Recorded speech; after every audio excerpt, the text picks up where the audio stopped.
Bom, vamos dar início então à nossa live. Hoje nós temos um convidado especial. Bem-vindo, Silas. Silas Chaves, presente. Juca Ferreira. Sejam muito bem-vindos, Cirlano e Venâncio. Estamos aí para tratar de um assunto, de um tema, como já disse, guerra híbrida no Brasil. Ok? Então, o Coronel Lima Júnior, Coronel do Exército, estará aí, né, nos ensinando, nos explicando o que é essa guerra híbrida. Ok? Então, vou chamar agora, sem mais, o Coronel Lima Júnior.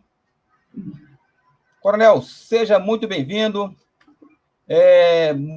Boa noite. Muito obrigado por você dispor do seu tempo para nos estar ensinando, né, passando essa informação, que é muito importante para nós brasileiros. É importante que tenha, né? Como o senhor está vendo, o senhor está presenciando aí. Exatamente. A nossa república nunca esteve tão ameaçada. Porque às vezes o cara pode estar embarcando uma e fundamental importância, todo esse conhecimento está passando para nós. Isso. Tá bom, querido? Então, passa a palavra para o senhor dar aí suas primeiras considerações. Tá bom. Eu vou tentar explicar, né, em palavras bem simples, esse modo de fazer guerra.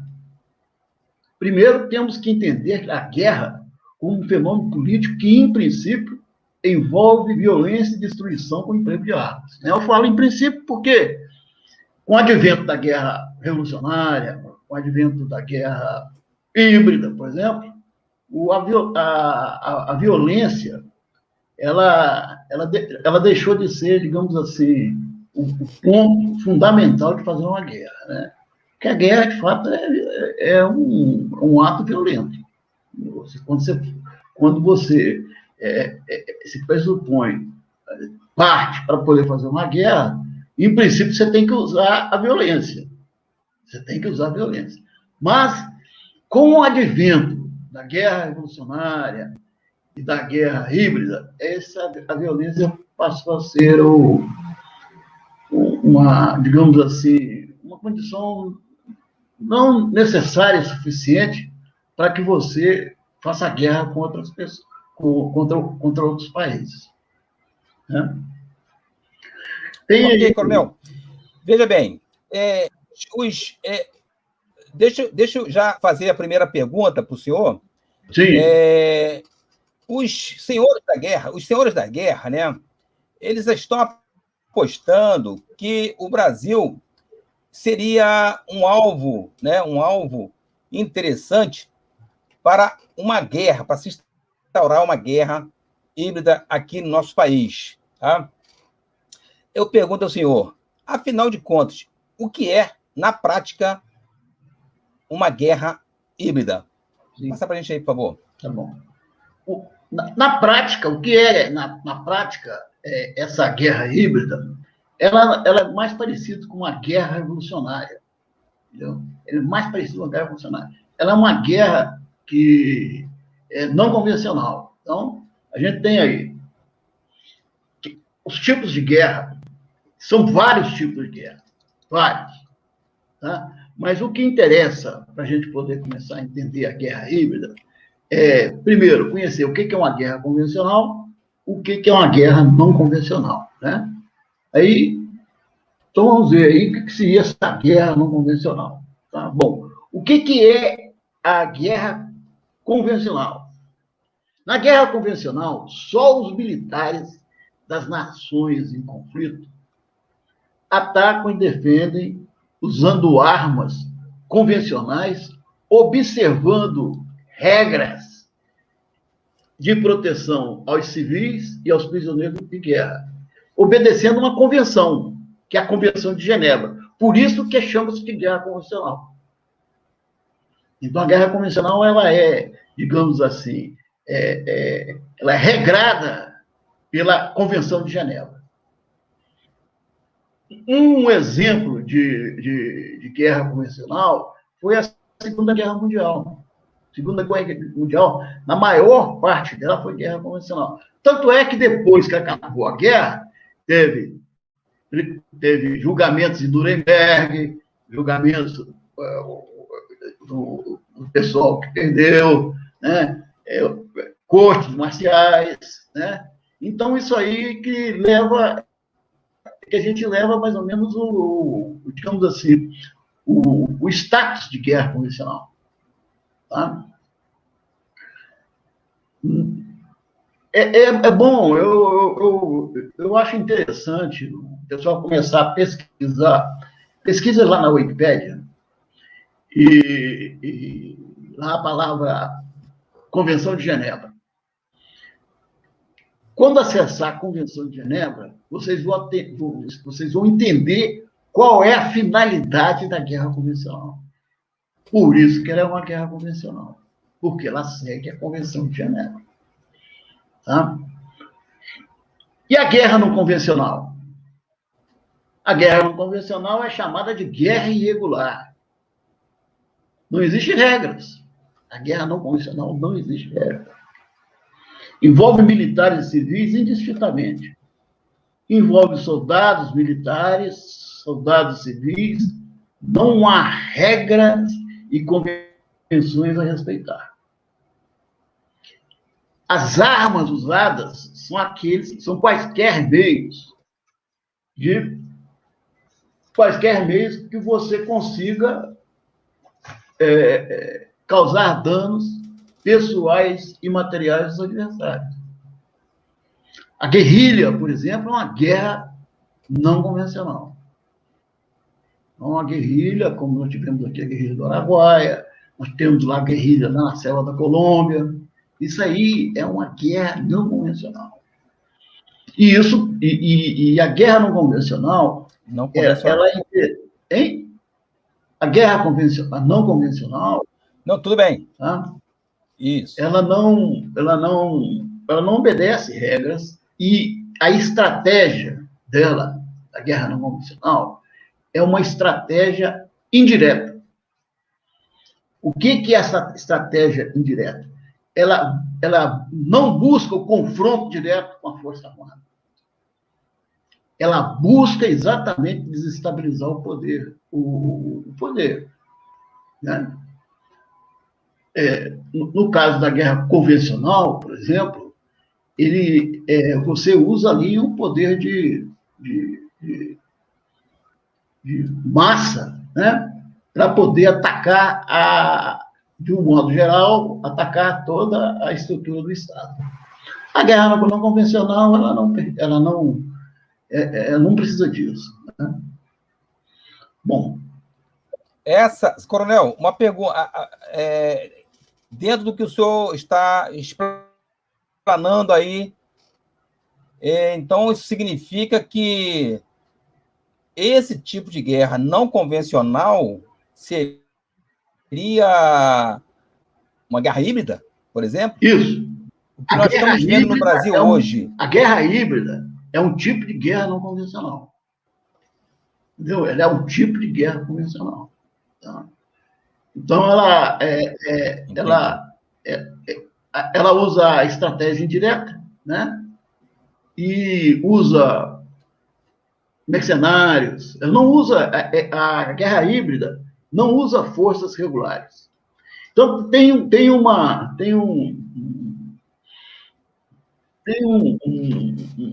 posicionamento de um escritor brasileiro sobre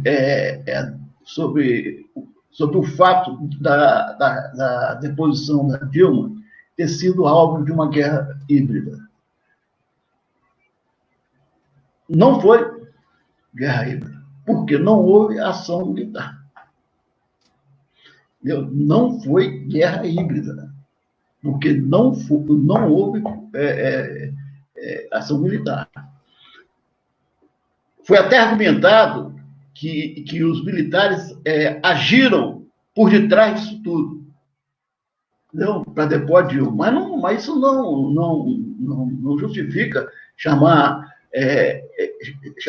a deposição da Dilma como se fosse uma guerra híbrida. Isso não justifica, não. O que foi o seguinte: houve uma manifestação popular, e essa manifestação popular teve reflexos no convencimento dos parlamentares, e eles se reuniram e resolveram votar o impeachment da Dilma. Então, não houve. O pessoal fala que não houve isso. Entendeu? Mas por que o pessoal fala isso? Porque, como é guerra, isso aí é estudado nas academias militares, nas escolas de comando do Estado-Maior do Exército, né?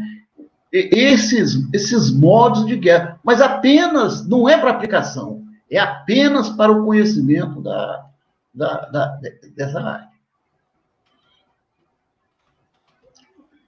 Sim. Coronel, veja bem, uma pergunta que os nossos ouvintes estão querendo saber. Nós estamos realmente no meio de uma guerra híbrida no Brasil? Quais seriam os elementos envolvidos nesta guerra? Bom, né? Depois, boa pergunta. Eu vou ser um pouquinho mais direto. Mas no momento, eu peço que o senhor responda essa pergunta, por favor. Aí.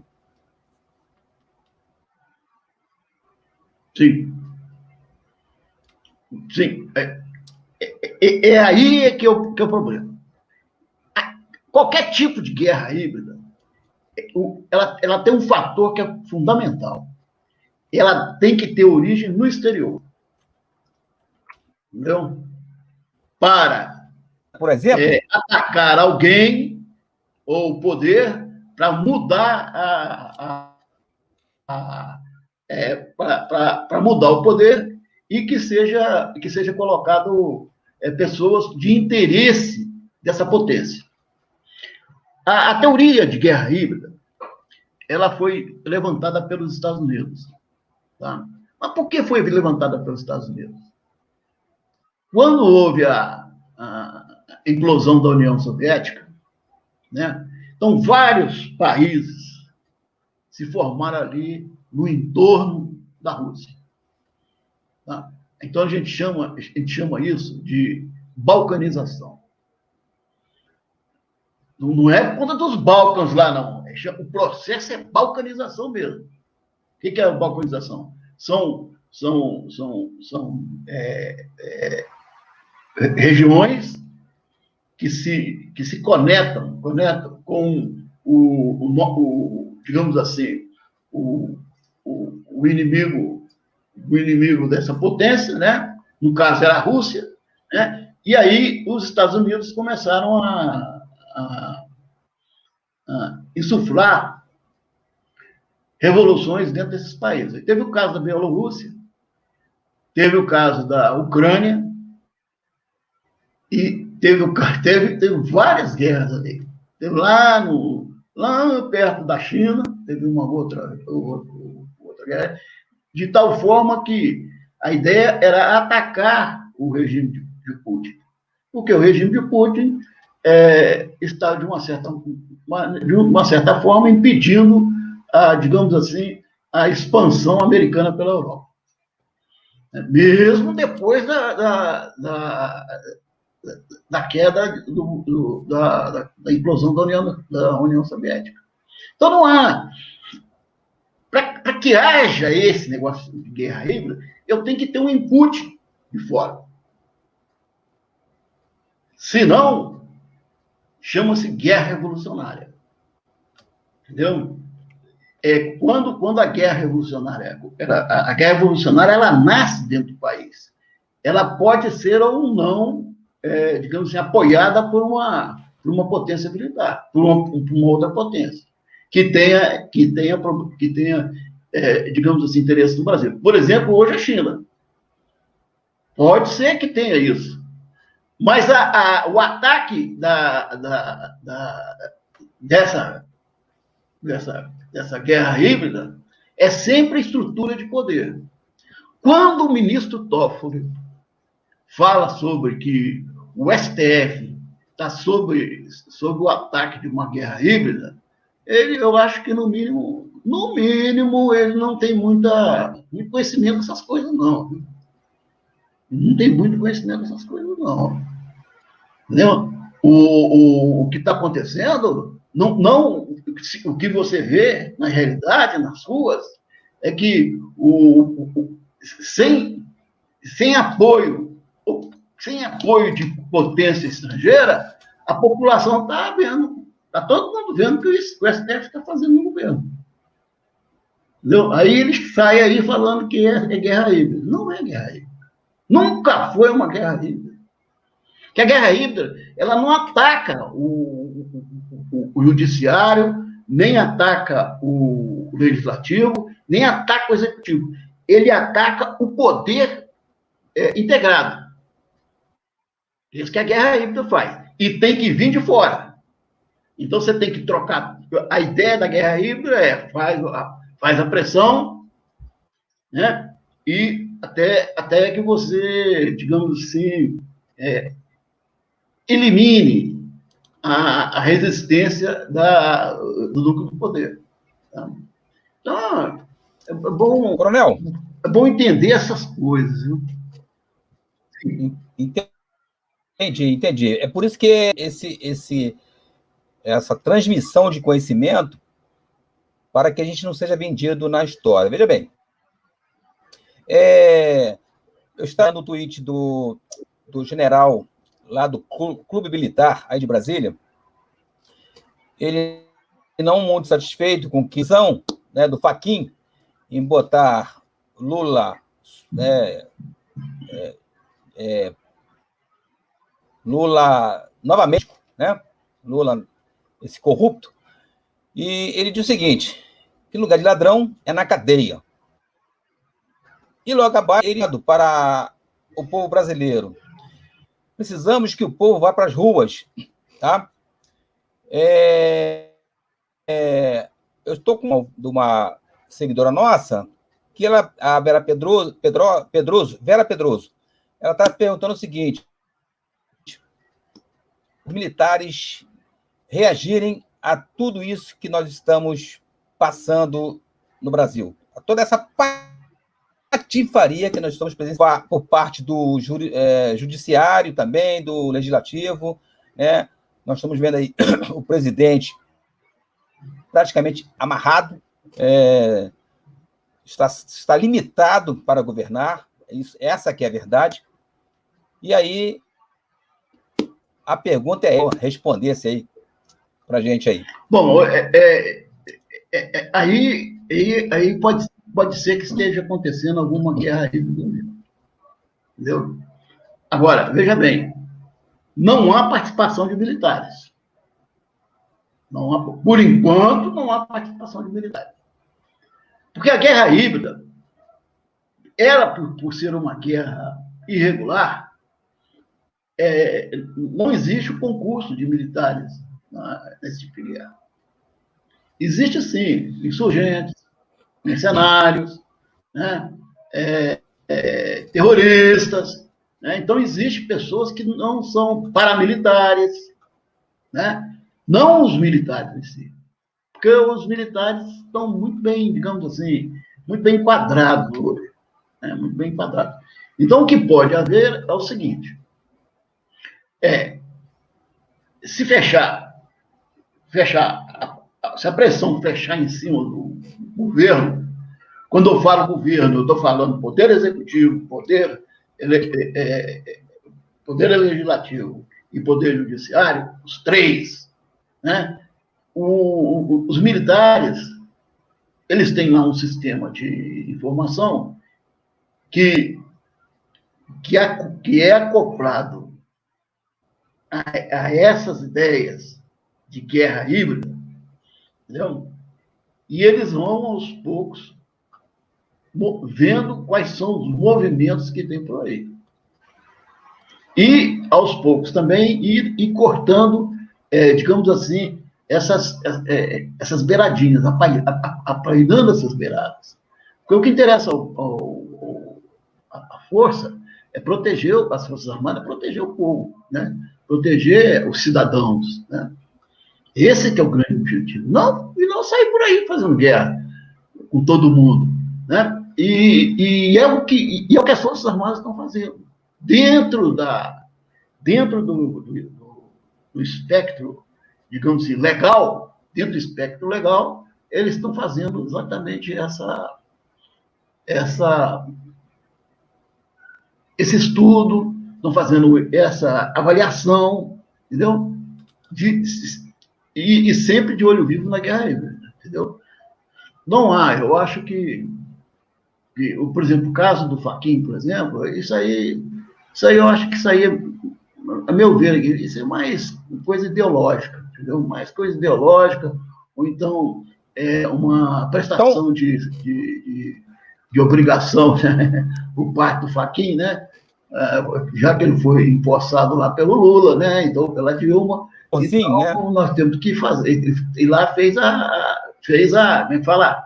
As vezes dele, pô, entendeu?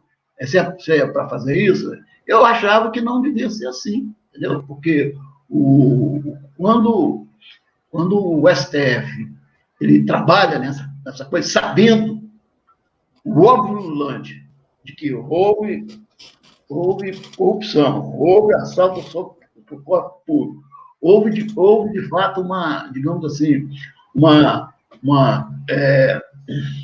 houve de fato assim, um abuso de autoridade, e foi constatado que é o presidente da República, que era o presidente da República. E a presidente Dilma também está nessa área também. Entendeu? Então, o que se tem que o governo do PT foi um governo extremamente violento, né? No que diz respeito aos anseios de progresso da nação. Né? A roubalheira foi muito grande. Tem coisas do Arco da Velha que nós só sabemos a ponta do iceberg. Entendeu? Principalmente na Petrobras. Nossa Senhora, coisa muito... Coronel, o que nós estamos vendo, desde quando o presidente botou a planta dos seus pés lá no Palácio do Planalto, ele não teve um minuto sequer de sossego para governar, verdade, né? Está sendo atacado por todos os lados, judiciário, imprensa tradicional, esquerdopatas, uma legião de interesseiros querendo que o toma da cá volte, que a mamata do governo... O que é isso, na verdade? Isto é uma guerra? Explica para a gente aí. Pode ser. Mas eu tenho uma ideia de que o problema disso tudo aconteceu na eleição da Dilma, primeiro governo. Porque o que se tratou entre o PSDB, que é a esquerda, e o PT, que é a esquerda também, é que haveria alternância do poder. Ficaria ali, primeiro tinha o FHC, foi substituído pelo Lula, e a ideia era que o PSDB voltasse ao governo no lugar da Dilma. Não, mas só que parece que o PT quebrou essa regra de ouro. Não trabalhou para poder a Dilma ser presidente da República. Ela foi eleita e reeleita. Você veja bem a diferença dos votos do Aécio Neves para a Dilma foi coisa ridícula. Quase que empate técnico. Mas, mesmo assim, a Dilma foi reeleita presidente da República. Bom, diante dessa constatação, né, o que você pode depreender é o seguinte, que ninguém esperava que o Bolsonaro fosse presidente da República. Ninguém esperava. Nem eu esperava que ele fosse presidente da República. Mas ele conseguiu empolgar a população conseguiu vencer a revolução. Provavelmente, como ele fala, como ele diz, ele deve ter vencido no primeiro turno, deve ter vencido no primeiro turno, entendeu? Obrigaram ele a ir para o segundo turno com o PT, né? E o que aconteceu? O Bolsonaro ganhou a eleição. Bom, então o que se armou? O que se armou foi um grande complô. Um grande complô integrado por petistas e tucanos para poder buscar o impeachment do Bolsonaro. Porque o impeachment, a instituição do impeachment virou uma coisa corriqueira. Qualquer coisa, vamos entrar com um processo de impeachment. O Bolsonaro tossiu.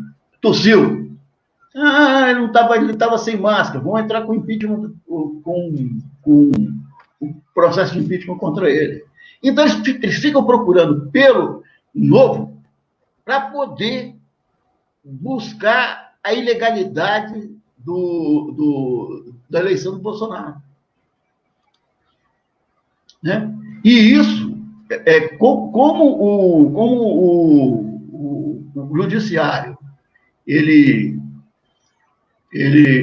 está coalhado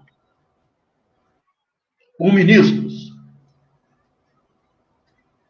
escolhidos pelo PT, escolhidos pelo PSDB, não?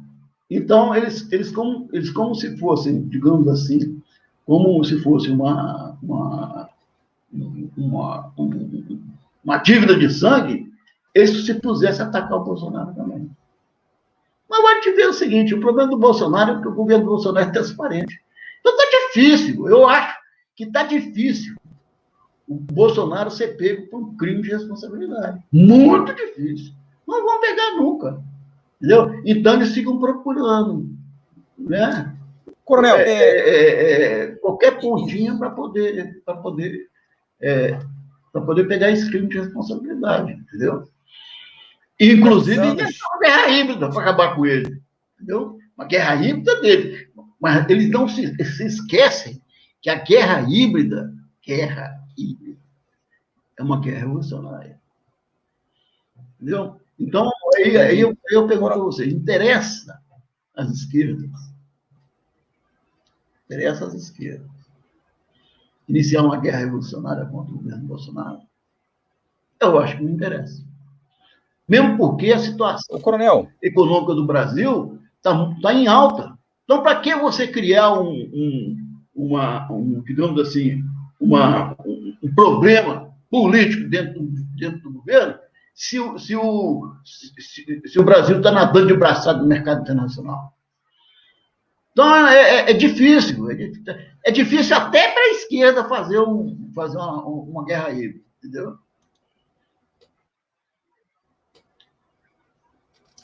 Entendi. Veja bem, Coronel, nós estamos vendo aí, estamos caminhando para 2 anos Bolsonaro, sem nenhuma corrupção, sem nenhum escândalo de corrupção, sem nenhuma...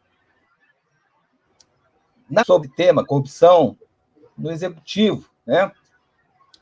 Mas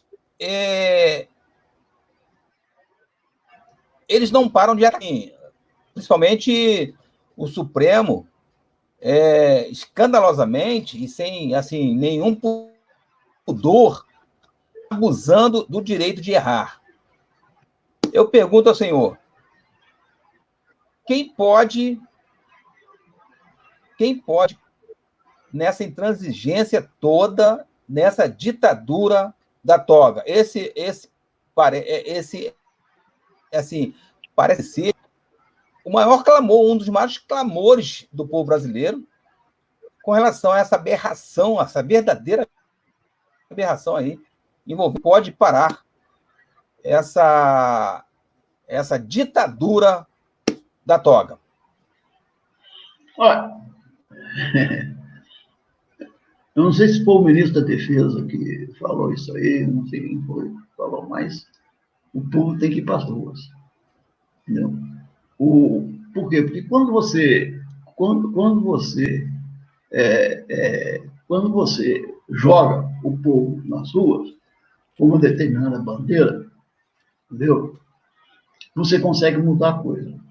É aí que se chama de revolução colorida. Entendeu? Então, a revolução colorida, ela é uma das técnicas de guerra híbrida. Veja bem, olha a profundidade disso aí. Através de manifestação, você tenta uma forma branda de dar o golpe. Se não der resultado, você parte para a guerra não convencional, que é a forma violenta de você conseguir isso aí. Tá? Então é o seguinte, nós temos a melhor saída hoje é a Revolução Colorida. Entendeu? Coloca lá a Revolução Verde e Amarela, lá na Ucrânia foi Revolução Laranja. Né? Então, fazer uma revolução dessa é o povo ir nas ruas mesmo enfrentar a polícia. Né? Agora, tem que ser digamos assim, com uma... Não pode ir a galega. Tem que ter uma central de coordenação disso. Entendeu? E tem que ter dinheiro para isso também. Então, é buscar o investimento externo para poder fazer uma revolução colorida. E isso dá certo. O que é? É o povo ir nas ruas, fazer a barricada, entendeu? Atacar a polícia. Isso não quer dizer que vai matar, não. Não. Isso não. Você pode atacar a polícia usando spray de pimenta. É só usar spray de pimenta contra a polícia. Entendeu? E usar as mesmas armas não letais.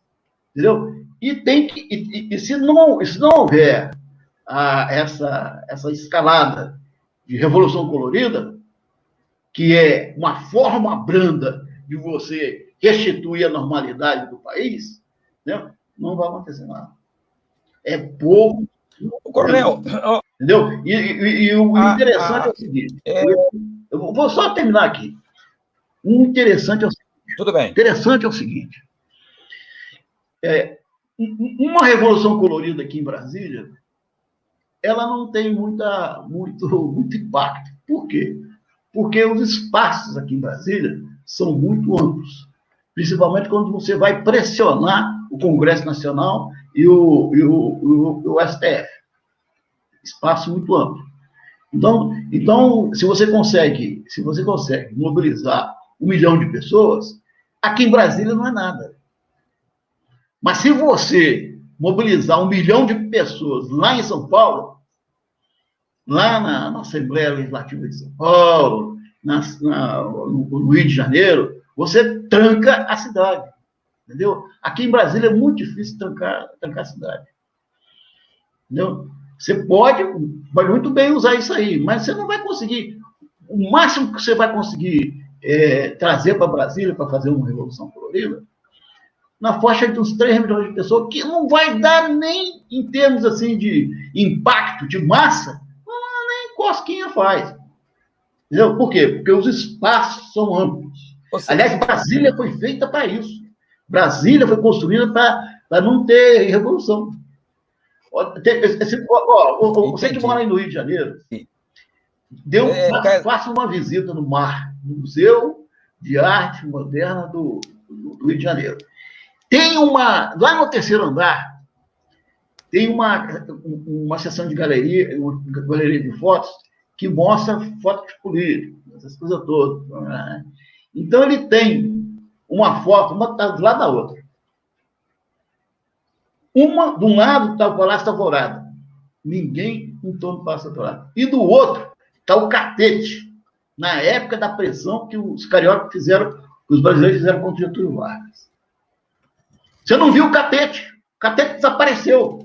A multidão era tão grande, a pressão é tão grande que você consegue fazer. Então, esse que é o problema, entendeu? Então, a pressão pode ser feita em Belo Horizonte, ali naquela área da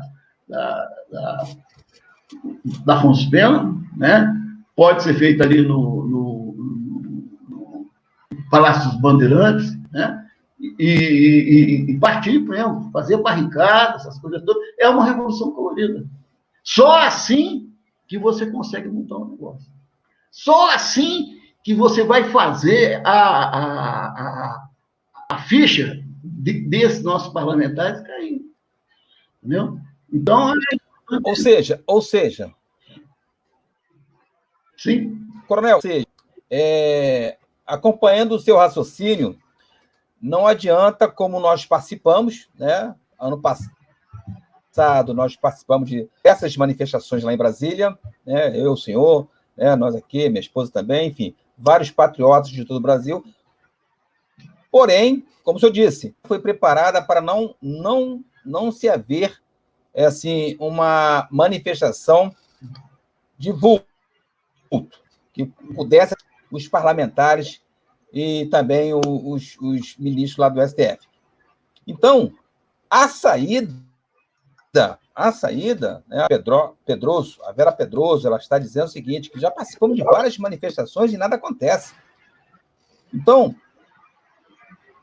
seguindo o seu raciocínio, o que o povo precisa entender e fazer é ter uma liderança equilibrada, sem políticos por trás dessa liderança, e levar o povo de cada estado a ter uma representação maciça em cada estado. É isso? Sim, Isso exatamente, já em cada daria capital do estado. para incomodar.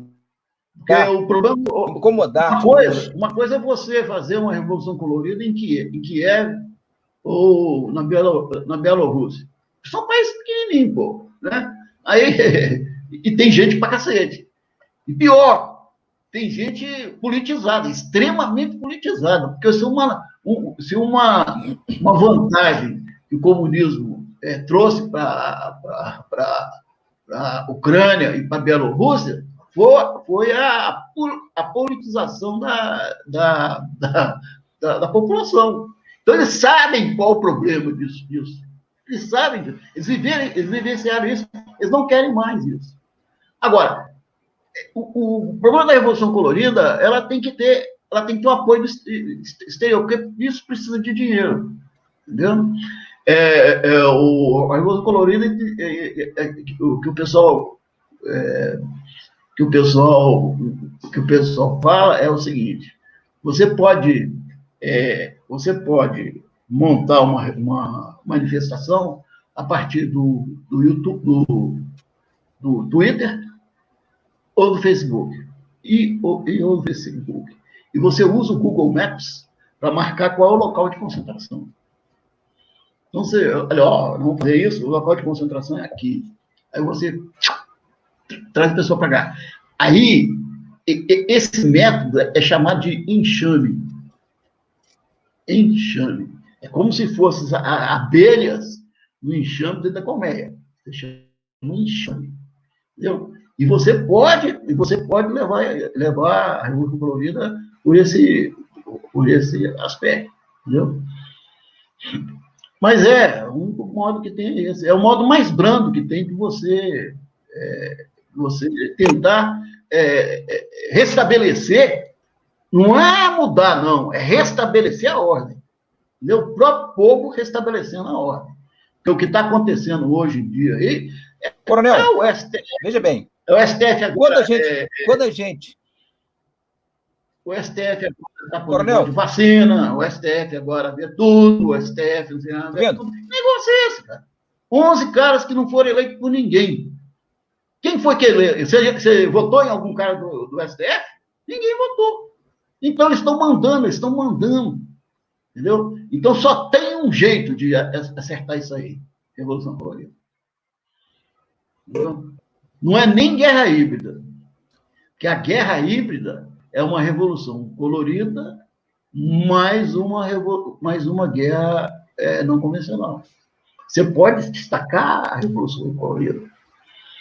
É o que aconteceu na Ucrânia. O que aconteceu na Ucrânia era o seguinte: o presidente que estava lá era pró-Putin. Pró-Putin.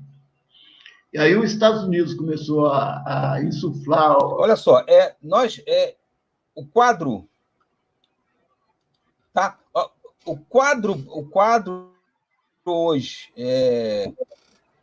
nós estamos vendo que os 11 ministros que estão lá, não tem mais jeito. Eles não tem mais jeito. São comunistas, colocados lá, a maioria pelo PT, né? Não devemos... Nossa esperança é o Covid pegar o PT... que Lula e a Dilma Anta, eles nomearam 66 ministros para a Suprema Corte, né? Então, o que acontece? Não tem jeito. A única solução, então, seria o povo, tá? Nos garante que todo poder emana do povo. Esse é um princípio fundamental, entendeu? Porque você tem... que o povo começa... Sim. Só quando o povo começa uma reação, eles veem repressão. Veja bem, não seria a hora... mas esse não seria a hora de entrar em ação? Esse que é o objetivo da Revolução Colorida. Entendeu? É fazer as forças de repressão atuarem, porque elas perdem o poder. Por isso, quer ver, quando aparece aquela senadora lá do Tocantins, Cátia Abreu, aquilo ali não vale nada. Aquela Cátia Abreu não vale nada. Não vale a comida que come. Ela está querendo colocar o exército na rua para poder cumprir o lockdown. Um lockdown que é feito de meia-noite às 5 horas da manhã, isso é lockdown? Não é lockdown, cara. Não é lockdown. O vírus também não vai atacar. Você acha que o vírus só vai atacar de madrugada, na calada da noite? Não, mas o que ela quer? Ela quer exatamente jogar o exército contra o povo. Esse que é o objetivo. E ao mesmo tempo,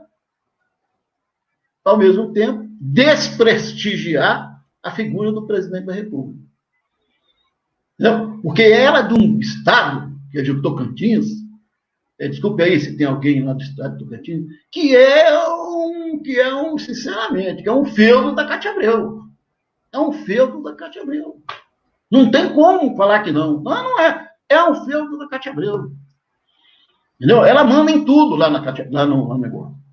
E o Tocantins, ele tem, além de Palmas, tem mais 5 cidades, no máximo 5 cidades, que tem aí, no máximo, 100 mil habitantes. Entendeu? Então, é um estado inexpressivo em termos de população, em termos de poder social, entendeu? Inexpressivo. E ela fica vendendo a necessidade do exército apoiar a repressão ao lockdown. Entendeu? Então, isso aí, sinceramente, isso aí é uma coisa... Às vezes eu fico pensando, eu fico pensando assim, como é que essa pessoa tem capacidade de fazer um troço desse? A mesma coisa o nosso amigo, o juiz lá do STF, que foi falar, ele falou que o Hugo Chávez deu um golpe na Venezuela. E foi um golpe de direita. Quer dizer, que ele se esqueceu que o Hugo Chávez chegou ao poder na Venezuela por eleições diretas. Eleições diretas. Entendeu? Agora, eleições diretas na primeira vez, eleições diretas na segunda vez. Na segunda vez, quase que ele perde. Aí o que aconteceu? Na segunda vez, como ele quase perdeu, tipo Dilma e Aécio Neves aqui no Brasil, fizeram uma revolução contra ele. Não foi o Chaves que deu o golpe, não. Foi o pessoal que deu o golpe no Chaves. Foi um golpe de 48 horas. Eu tenho um amigo meu, que foi formado comigo no MIB, ele era general e ele foi preso em Ramo Verde por 2 anos e meio. E ele não sabia porque ele tinha sido preso. Não sabia porque tinha sido preso. Tanto é que, na hora que fizeram lá vamos esvaziar as prisões lá, ele foi liberado. Aí vem Coronel, o ministro do STF. Deixa eu fazer uma pergunta aqui. Não foi nunca. Esse cara nem entende o que aconteceu na Venezuela. Eu falei, esse cara aí tem que ler a batalha pela Venezuela e tem que ler também uma coisa, Disparem a Matar, do Azoka, Gustavo Azoka. Tem que ler essas coisas. Para entender o que foi que aconteceu na Venezuela de Hugo Chávez. Aí esse cara fica aí chutando. Sinceramente, pô, um ministro do STF chutar uma coisa dessa? Chutou. O cara chutou. Entendeu? Isso aí já, no mínimo, é motivo para ele ser defenestrado do STF. Infelizmente é isso. Agora, esses caras falam porque pensam que não existe brasileiro que conhece a história. Entendeu? Que conhece a história da Venezuela. Aí o cara chuta. Entendeu? É o fim da picada. Mas, vamos aí.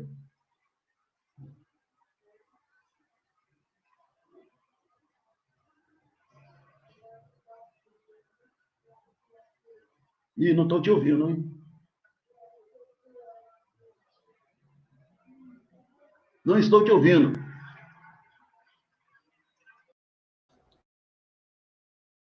Bom, uma de ouvintes, ela fez a seguinte colocação. Eu até explanei aqui na tela, que eu achei interessante a colocação da Patrícia Martins Ferreira. Ela diz o seguinte: ou o presidente Bolsonaro, faz a hora e cumpre o seu dever, invoca a alta corte militar e acaba com todos os crimes lesa-pátria do STF, ou o Brasil já era mesmo.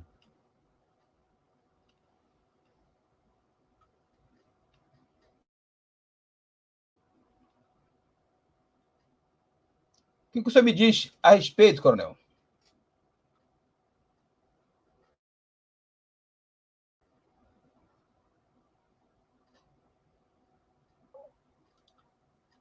Conseguiu pegar? Não, qual que é a pergunta? Coronel. Qual que é a pergunta? Conseguiu copiar? Tivemos aqui uma queda. Não, mas tá tudo ok. De conexão. Conseguiu pegar o que eu... Não. Está no esquema agora? Está me ouvindo? De novo, porque eu não consegui. Eu não consegui. Então tá, vou repetir aqui. A ouvinte nossa. Está me ouvindo agora? Tô. Beleza. Uma ouvinte nossa, a Patrícia Mira, né? Ela fez a seguinte colocação, que eu achei interessantíssima.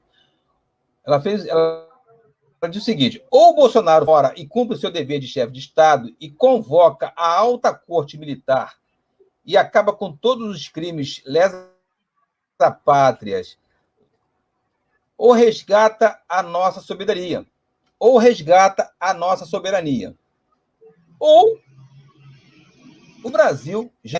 O que o senhor tem a dizer a respeito dessa colocação, coronel? Não, é uma colocação, digamos assim, válida, entendeu? É isso mesmo. Mas existe uma coisa que eu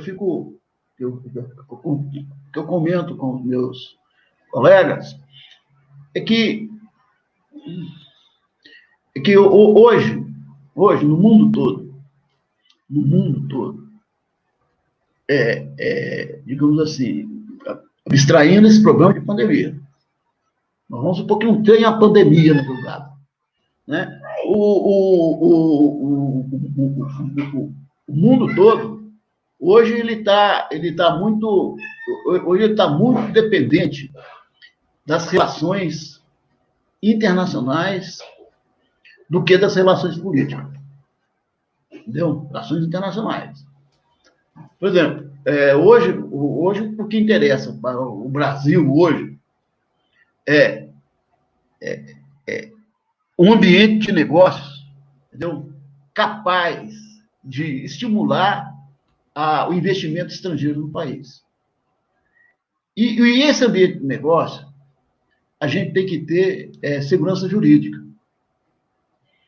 Agora, o seguinte, o que se tem que pesar, e isso a equipe do governo Bolsonaro está pesando, eles têm certeza que está pesando, se essas, digamos assim, esses, entre aspas, ataques do STF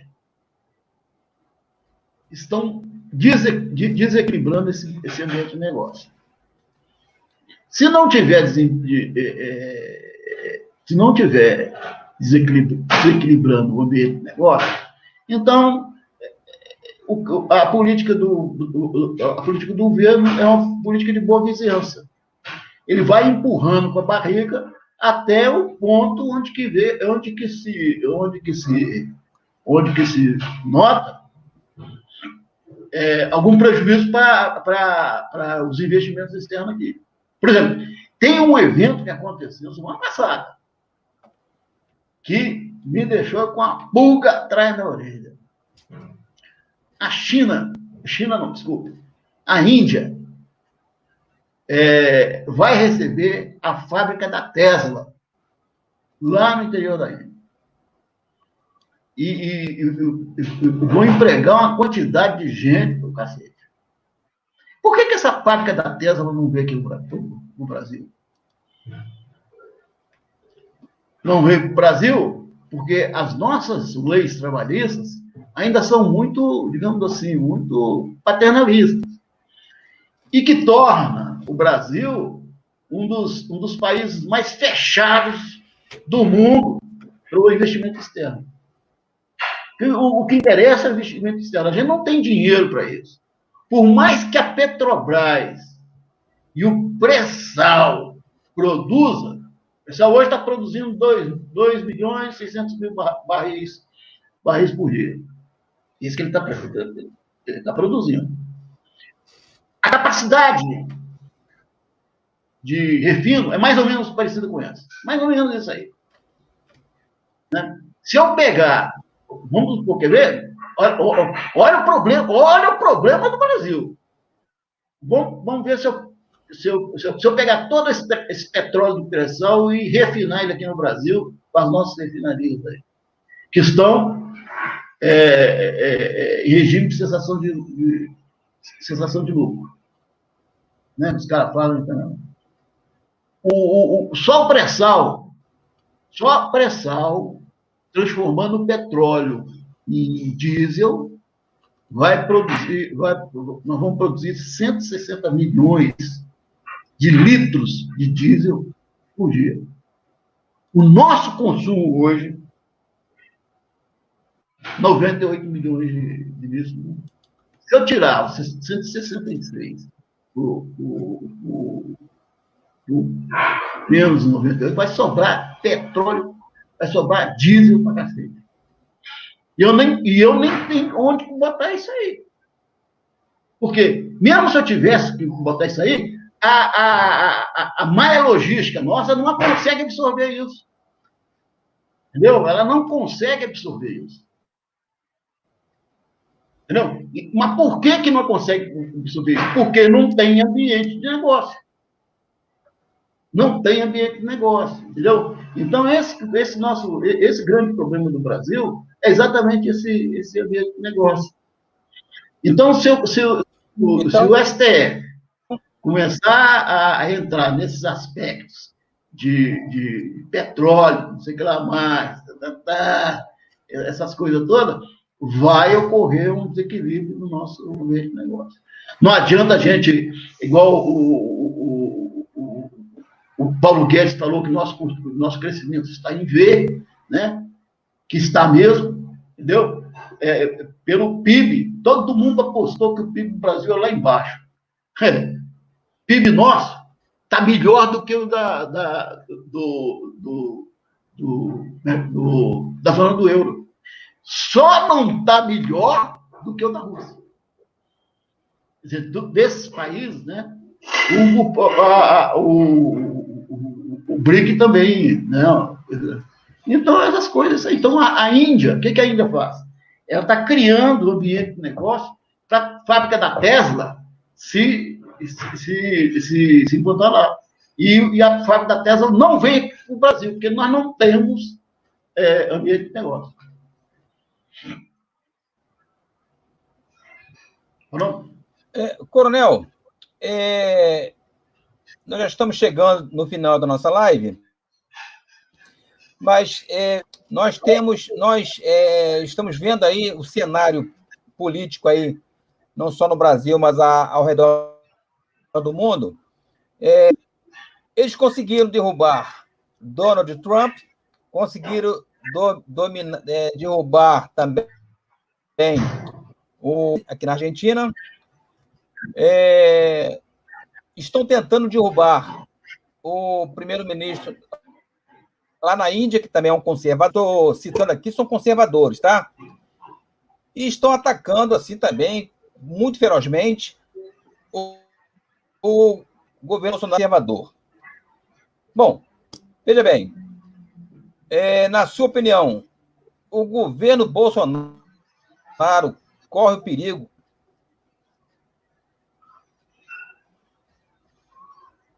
Sim. Por quê? O que se tem que ter em mente é o seguinte, que a grande embate da humanidade sempre foi assim. O conservadorismo versus o progressismo. Tá? Esse é o grande embate. Entendeu? E o mundo, se você for analisar durante a história do mundo todo, você vai ver que as pessoas são conservadoras. Existe um problema do conservadorismo. Entendeu? E nesse procedimento de debate, nós temos o progressismo. O progressismo, o pai do progressismo, é o Bernie Sanders, lá dos Estados Unidos, tá? Que está por trás dos governos do Biden. E aqui fica uma coisa interessante, coisa interessante mesmo. Guerra da Secessão, 1863, ela foi iniciada pelo Sul. Por que o Sul? Pelos confederados. Por que os confederados? Os confederados eram democratas e defendiam a escravidão. Quem criou a Ku Klux Klan foram os confederados. Não foram os conservadores do Norte. Entendeu? Então, mesmo que eles estejam mudando de discurso, entendeu? Mas fica ali no DNA deles,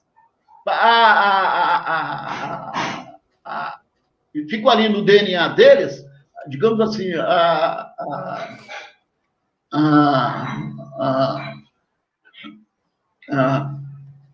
digamos assim, essa mancha de apoiar o pessoal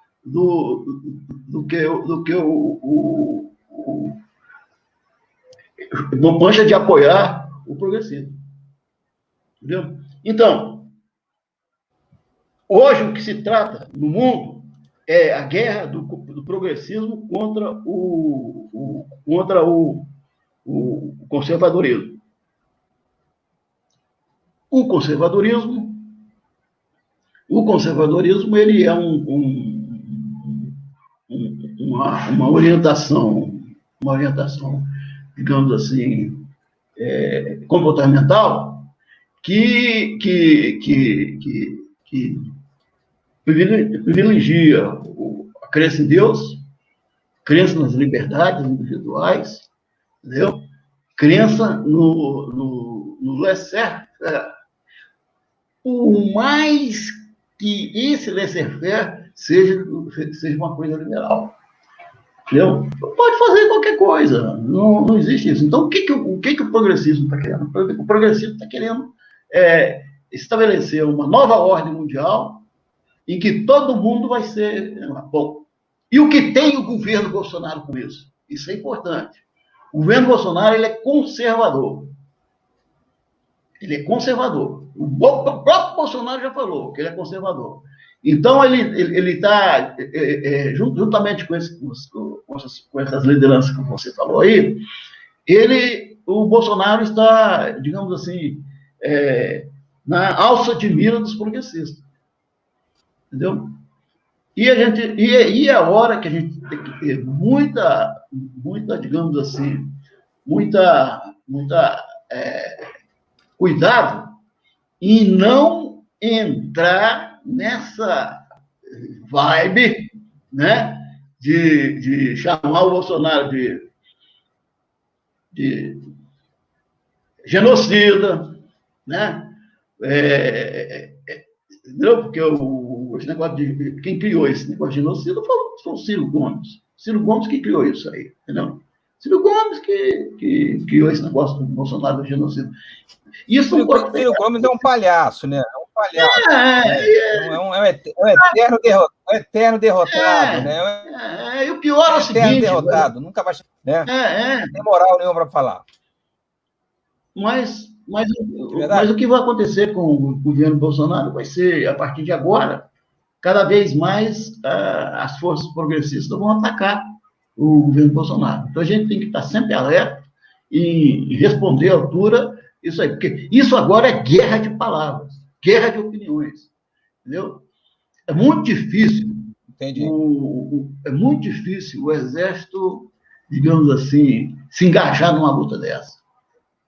É mais fácil. Coronel. É mais fácil. Insurgentes, paramilitares e guerrilheiros, né, se engajar num negócio desse. É muito difícil. Coronel, manda um abraço aí para o seu colega de turma da Antônio Marcos, está conosco também aqui na live, tá? Sim, tá mandando um forte abraço. Ele é lá ele é lá de Bagé. Ele é lá de Bagé, entendeu? Marcos, de cavalaria. Isso aí. Isso aí. Está elogiando aqui a live, né? E dizendo que, né, no caso, vocês têm a responsabilidade de acordar as novas gerações. E tá mandando... Então tá, Coronel. Então, numa próxima live eu quero tratar de como ocorre uma revolução colorida, viu? Que é muito importante. Muito importante isso. Talvez seja uma das únicas saídas do povo fortalecer o Bolsonaro. Uma das únicas saídas. E o pessoal tem medo disso. Não veio aí ontem a pressão que eles fizeram lá na casa do Dória? É isso aí é uma revolução colorida. Entendeu? Agora, vai ter que ter um enfrentamento. Tem uma hora que vai ter que ter um enfrentamento. Entendeu? Eu na Revolução Colorida, eu tenho uma amiga lá, que é fotógrafa, lá em Kiev. E ela me mandou uma sequência de fotos sobre a Revolução Colorida laranja. A Revolução Laranja, lá em Kiev. E que ela mesma tirou ali no pé da cajarana. Ela tirou no pé da cajarana ali, com a maquinazinha dela lá, foi pá, tirou. Eu pedi para ela, ela mandou para mim um set de fotos interessante, entendeu? Porque você não vê militar, você vê paramilitar, você vê o insurgente, aquele cara que joga o coquetel molotov em cima da polícia, vê o cara jogando me fala, jogando spray de pimenta na cara do policial, pô, por aí, entendeu? Porque chamar o exército para poder atacar vai ser difícil. Não? Mesmo porque o exército não pode ser usado para atacar nacionais. Ele é usado para defender o povo brasileiro contra ameaças externas. Entendeu? Então, o resto... Ô, Coronel, a gente está aqui quase que fechando, mas sempre... E vamos atender ao povo aqui. Veja bem, o que o presidente Bolsonaro, diretamente, né, com seu poder mandatário da nação, ele pode fazer com relação aos seus apoiadores, né, que foram presos covardemente, porque eles não cometeram crime nenhum e estão presos. Né? Inclusive o Daniel Silveira, né? Tem vários apoiadores dos 300, enfim, aqueles que compõem aqueles acampamentos lá em Brasília. O presidente Bolsonaro tem condições já, e se teve, por que não fez? Não, tem condições, tem. E eu acredito que já fez. Só que isso não é divulgado, a mídia não divulga. Infelizmente, a mídia não divulga. Ele usa a Advocacia Geral da União para isso. Entendeu? A Advocacia Geral da União, através do Ministério da Justiça também, que entra com esses habeas corpus, essas coisas todas. Entendeu? Só que a mídia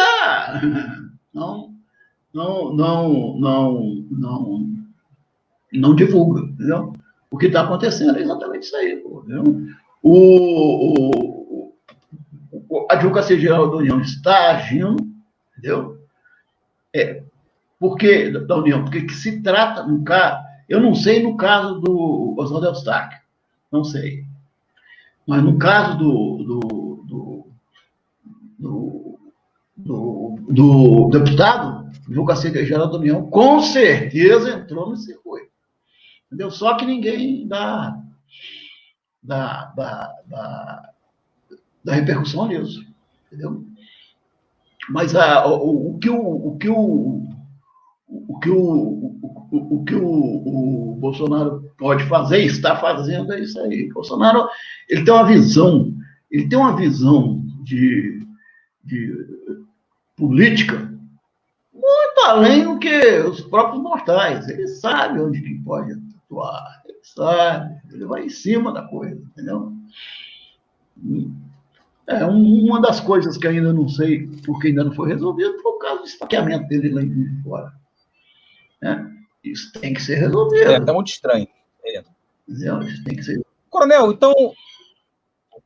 eu quero aqui agradecer ao senhor pela gentileza de estar aqui esclarecendo para nós, tá? Sobre esse tema tão importante, pela disposição que o senhor teve de estar conosco aqui. E já quero convidá-lo para uma próxima live, né? Para o senhor abordar esse assunto aí, sobre Guerra Colorida, é isso? Revolução Colorida. Revolução Colorida, Então, de acordo com o que o senhor abordou aqui, as suas colocações, as seguintes conclusões, né? O STF vai continuar com as suas imoralidades perante o povo. O presidente Bolsonaro está um pouco engessado por conta de ações justamente impostas pelo STF. E o Exército, né, perdão, os militares estão esperando uma ação mais, vamos dizer assim, mais contundente do povo. Não é só ir para as ruas, levantar bandeirinha, ele vai apoiar com certeza cartaz dizendo fora STF, fora isso. Nós temos que ir para as ruas com mais energia, com determinação para dizer o seguinte: nós não mais energia e mais patriotas na rua, né? Porque não adianta ficar em redes sociais, mais contundente. Não adianta a gente ficar só em redes sociais fazendo as críticas. Nós temos que realmente arregaçar as mangas. É esse o recado que a gente acaba tirando dessa brilhante live aqui, dessa entrevista maravilhosa. Uma live, então, para a gente estar abordando esse tema aí. E eu quero agradecer e deixar aí para o senhor estar aí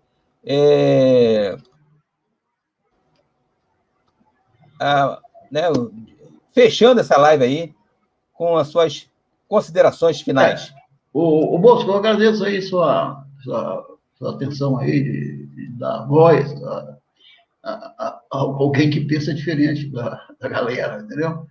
Mas o governo Bolsonaro ele está sendo muito atacado porque ele é um governo que está lutando contra o establishment, está lutando contra a Deep Internet, lá, o Deep, o que está dentro do governo. Entendeu? Então, ele está usando, aos poucos, ele vai mudando, vai verificando, trocando as peças, as coisas todas, para poder chegar a um equilíbrio de que ele pode fazer, entendeu? Mas não pode, mas tem que ter muito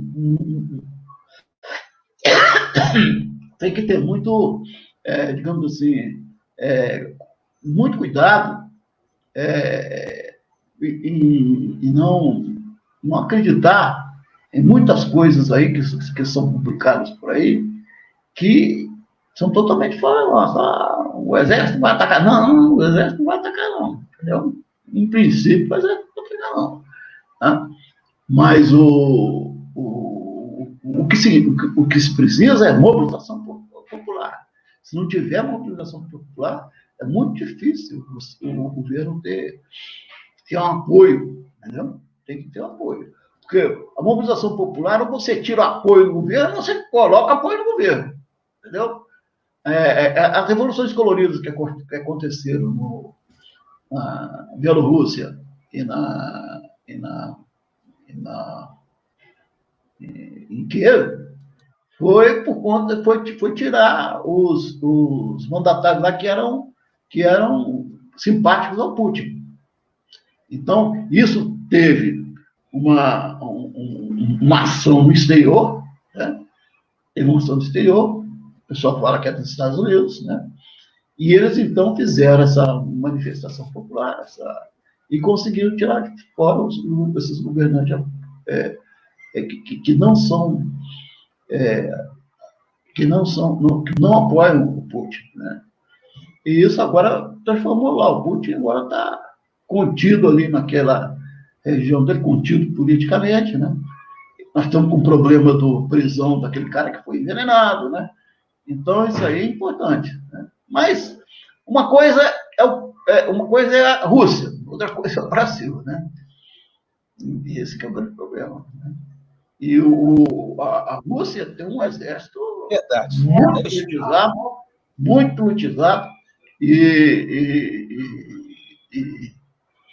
muito politizado, e o Brasil, o exército brasileiro não é politizado.